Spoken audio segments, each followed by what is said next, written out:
একটু outside of the box চিন্তা করেন, আপনাকে আপনার বক্স থেকে একটু বের করে নেন, দেন আপনি চিন্তা করেন যে আপনি যে কোনো সেক্টরে যান না কেন, আপনি যদি সেখানে সৎ চিন্তা করে যান যে আমি এখানে ফ্রিল্যান্স কাজ করব বা সেখানে আমি জব করব বা যেখানে আমি বিজনেস করব, এই বিজনেস করে আমি এই টাকাটা ইনকাম করতে যাচ্ছি সৎ উপায়ে, সেম সেক্টরে আপনার নেগেটিভ সত্ত্বেও কিন্তু থাকে, নেগেটিভ মানুষও থাকে।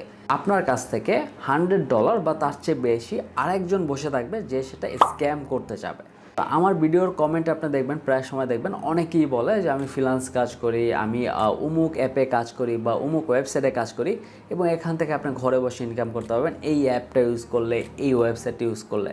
এখন এই সব কমেন্ট তারাই করে যারা আসলে স্ক্যাম করতে চায়। আপনাকে দুইটা স্কিম দিতে পারে, এক যে আপনি টাকা ইনভেস্ট করে সেখান থেকে প্রফিট পাবেন, আর একটা হলো যে আপনি লোক রেফার করবেন এবং সেখান থেকে প্রফিট পাবেন।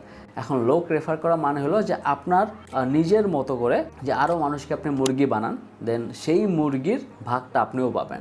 সো আপনিও কিন্তু কাইন্ড অফ স্ক্যাম করতেছেন। যখন এই কোম্পানিটা দেউলিয়া হয়ে যাবে বা যখন চলে যাবে বা শেষ হয়ে যাবে তখন কিন্তু আপনি রিয়েলাইজ করবেন।